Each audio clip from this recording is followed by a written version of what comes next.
Okay, so my next guest was a huge request from everyone. It's been years since we've had time to connect, and that's what's been awesome. It's just having time to reconnect with old friends and reflect on times that we've shared together. And so I'm gonna connect a friend of mine, Selena Gomez. Selena fucking Gomez. Hey! Hey girl, Hi, I'm so happy to have you on the show. I'm so happy to be on the show because you're killing it, girl.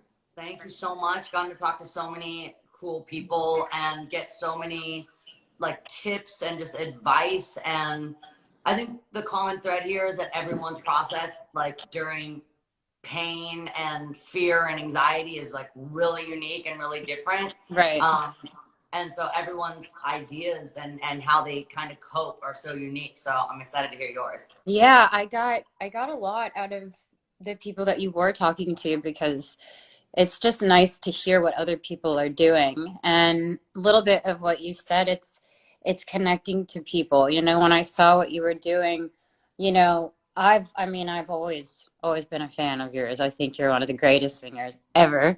Um, And so I was so happy that I even got this opportunity to talk to you about um, some of the most incredible people, but also just what's going on. So yeah, what do you want to know?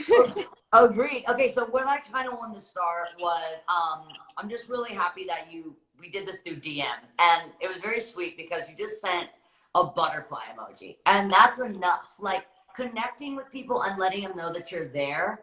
A Yeah. butterfly emoji is totally enough. So, what advice would you give for someone that wants to reconnect with the person they haven't, been connected with in a while, and they feel like it's just a really good time to let people know that you care and people know that they're Yeah. appreciated. And so, would you go for the little things? Do you think writing down what you want to say in case they call you so you're ready? Like, what's your. Yeah. Well, I've been writing a lot. I think that's been helping me process what's been going on. Um, And I had gone to treatment a few times for anxiety and for depression and for other stuff that I'd been struggling with. And when I do meetings and stuff, a lot of it is connecting with people that maybe you haven't been the greatest to or that you may not have thought about. So I feel like there's been a lot of people I've gotten to do that with, not necessarily saying it was bad, but just saying, hey, I hope you're safe. Like, I hope you're doing okay. And that, that on my side, I'm only sending you love. And I just want them to know that I see them. Yes. And so I think that's kind of something I've been doing, but I've missed my family. It's still really hard. I definitely just tried to use the tools I've used when I've been in therapy, which is amazing. Love it so And much. literally, dialectical behavior therapy. I'm not sure if you've heard of that, but that's one thing that helps big time.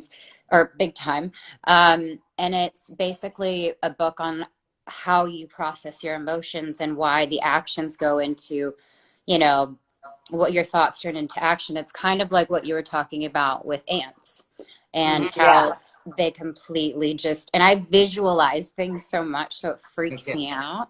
So I feel like there are moments where I just have to center myself and let the thoughts come in. Sometimes I'll write them down and then completely just like sit with what is it? What is the root of this? Why can't I get to the bottom of this? And it really helps me.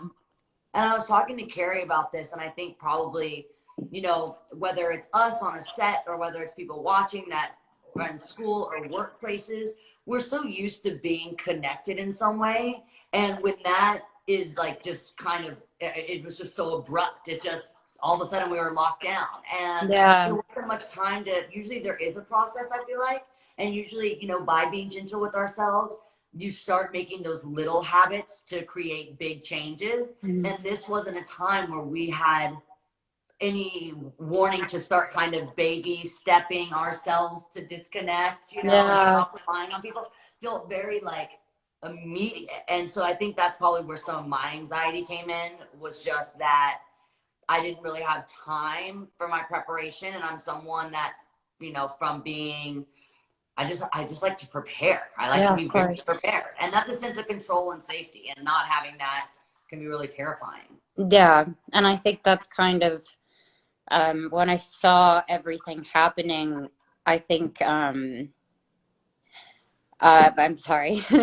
I think it's just really hard because I have grandparents, and um, seeing people not take it as seriously as they should is um, really hard for me, because I know there are people like the hospitals and everybody that are literally sacrificing their lives. And, you know, one of the donations that I've made are to hospitals, and one of them is to Cedars-Sinai, because that's the hospital where I found out I had lupus, where I found out, well, I needed my kidney transplant. So I'm giving like a portion of all certain things, like from my merch, because it doesn't seem important, but just to give to them. And my biggest thing is like learning how to be okay being inside, and maybe taking walks and stuff, um, and watching things like this, you know, Yeah. watching things that encourage me, and that hearing other people feeling the same way. So I think yeah, it's scary. it's really scary because I think in the beginning of this, we were all kind of under the impression that this was something that was attacking the older people, Yeah, and so that really scared me for like even my mom. Like, so my mom visits my grandma every day. She's at senior living, and senior living someone comes and delivers her medicine, her food, yeah, and, you know, there's just a lot of people. And so I didn't want to freak out my grandma, so I called her and I tried to explain. She doesn't watch anything but forensic files and like really weird stuff, so yeah, she watches the same episode. She's always tells you before it happens what's going to happen, because she's seen every episode 100 times.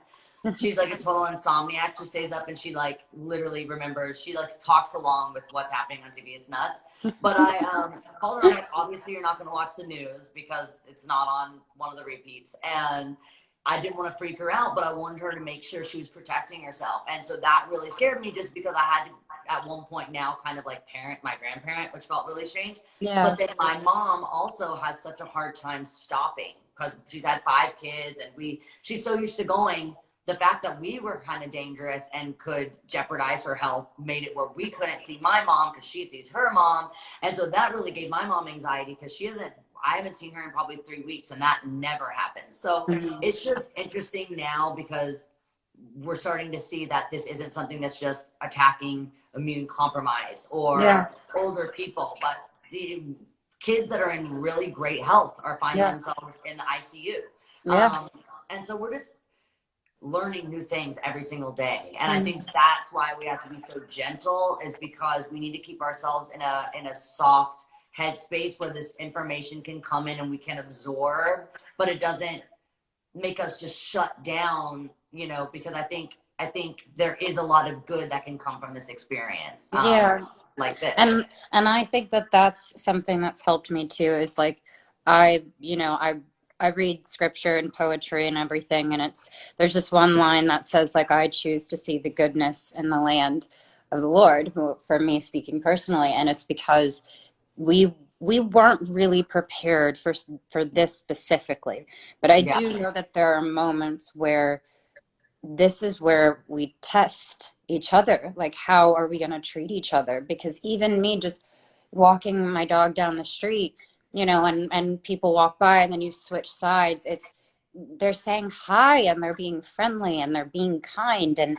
And that's something Elton said that I hope happens as well, is that, you know, this can be a time to be gentle with ourselves, like you said, taking breaks from all the noise, even taking breaks from social media for a second, and just, you know, being outside, or being with my babies outside, and like just just breathing in air. I think that that's something that's really important.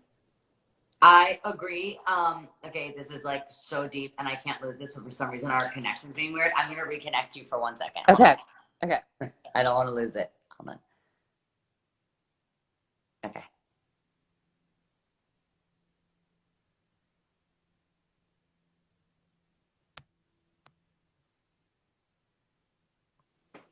Okay, we're back. That was too good. I couldn't like not see her. I didn't want to leave you. No, that was like too good. I had to see you. Mm. Talking about mental health and self-care. I mean, you just kind of gave us some of those tips, but you know, what's something that you can use to filter helpful thoughts versus hurtful thoughts? Because I know this is a time where the ants just totally want to attack our brain. And Yeah. I think when things like this are happening, we love to be future telling. We love to be psychics where we know what's going to happen and we really Mhm. don't know anything. And it can just give us anxiety. What do you use to keep yourself helpful? Communicating with like women I respect, you know, like I have a few older women that I look up to that aren't in the industry. I call them, and I think talking through what it is you're feeling is extremely helpful. Yeah. And I think there's wisdom in all of this with women and with other people, and all of my friends as well will get on calls, or you know, we'll just talk to each other. But sometimes I have to feel it, Miley. Sometimes I got to cry it out, and I've got to release it and just take a deep breath and then remind myself, you know, go back to my tools, which is, okay, where is this coming from? I Yeah. understand I'm a big empath, so I feel so much of what the world Yeah. is feeling. So maybe I need to take a step back from that, or whatever it is, but also just being there for other people actually helps me too. I Um, agree. It gives so me so much light in this time just to be able to connect with people, like you said, people I respect and people that I love and want to hear their advice, but just to know people are there and just to know that people yeah, are feeling the same way that I feel makes me feel less alone. Um, yeah. you know, so what's your advice for someone who's afraid to talk about mental health? Like, where would you tell people to reach out? I know you work with crisis text line 741 and I know someone will respond. So is that something that you would say to reach out to, or like, how do you talk about mental health? So recently I went to one of the best mental hospitals in the world, but definitely in America, McLean's Hospital. And I discussed that after years of going through a lot of different things, I realized that I was bipolar. And so when I go to know more information, it actually helps me. It doesn't scare me once I know it. And I think Yeah. people get scared of that, right? They're like, oh, and I've seen it, and I've seen some of it even in my own family where I'm like, what's going on? Where it's just, I'm from Texas. It's not known to like talk about your mental health, or you got to seem cool. And then I see anger built up in children, teenagers, or whatever, young adults, because they are wanting that so badly. And Yeah. so I just feel like when I finally said what I was going to say, I wanted to know everything about it, and it took the fear away. It was like when my mom, well, when I was younger, I was scared of thunderstorms, and my mom bought me all these different books on thunderstorms. So she's like, the more that you educate yourself on this, the more that you're not going to be afraid. And Right. it completely worked. And that's kind of something that helps me big time.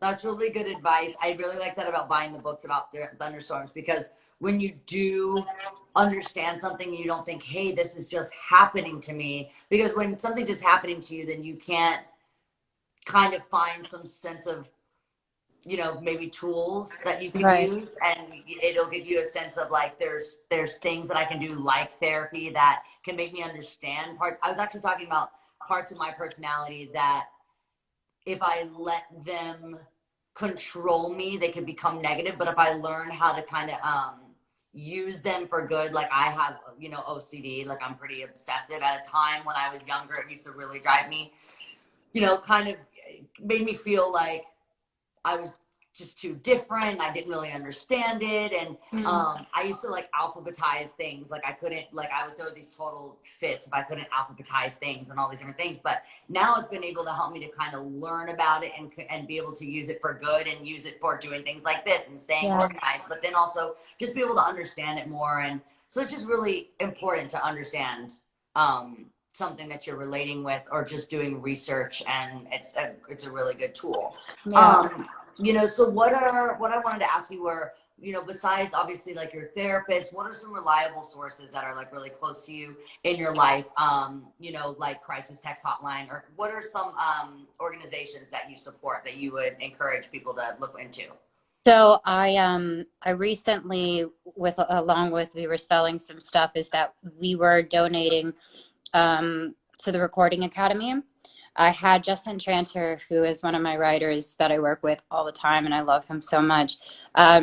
He sent a mass text to people saying this is definitely going to affect our music community, and music makes, I mean, as you know, Yeah. music makes you feel, makes you happy, makes you explore different things. And so, you know, the music cares is like a part of that as well. So I've donated to both of them because that's also a side of my people. So I'm doing like, you know, I'm trying to do hospitals, and then I'm going to be working with music cares, and then I'm not going to stop because I feel, you know, and I talk to my team daily. I'm like, where's the holes here? Where's the things that I can be placed to help in any way possible? So, yeah, there's a couple of other things, but I love music cares. We actually were yes, talking about music cares and the struggles that independent artists will have with concerts being canceled and venues. And I love what Live Nation is doing with Crew yes, Nation, taking care of all the crews. So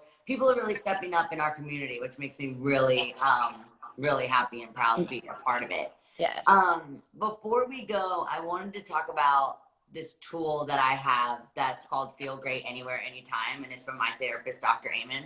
And it's about anchoring yourself. So in times where like anxiety can kind of make us, oh, it's gonna do it again. I might have to reconnect you. okay. Pause. Hold on, I'm reconnecting you.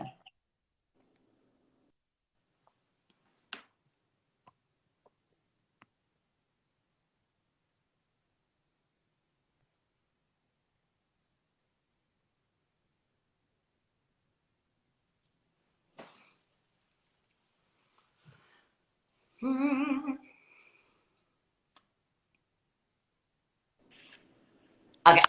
Okay. So this is the one thing I wanted to ask you. So it's about anchoring yourself. You know, anxiety can really make us kind of feel, you know, that floating feeling where you feel like you have Yes. no weight in your feet or your hands. And so you really have to like find the gravity and let it like just anchor you. So Dr. Amen has this trick, Feel Great Anywhere, Anytime, where you anchor yourself to a memory. So even if you're traveling and you have a suitcase, and I was saying that, you know, when I see, you know, like in my suitcase, if I had a yellow sweatshirt, it would remind me of bananas. And one time, me and my brother decided we didn't like the way that my parents were running the house, so we were going to live inside our dollhouse, my dollhouse that I had outside.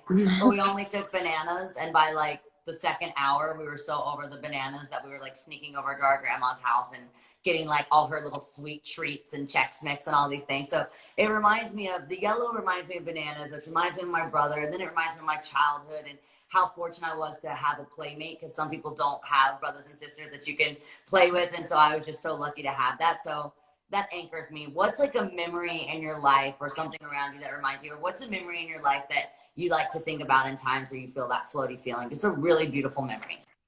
Yeah. Wow. Probably when my sister was born. Because I was an only child growing up. So I didn't have, my sister's 6. So big age difference. But when she came into my life, I remember having the chest to chest moment. Yeah. And so when I think of that moment, you know, and it's working, it's working Yeah, right working. now. Where I just, that nothing else mattered in that time, and this beautiful life just came in, and I just was overwhelmed. And I think what makes me think of that is like baby smell, you Yeah. know, like Yeah. something that's really, really sweet. And it brings me back to life. You know, it's a life, and it's a part of me in a weird way. So I So feel your like, sister, your little sister is 6? yeah. Okay, so my little sister just turned 20. It'll change.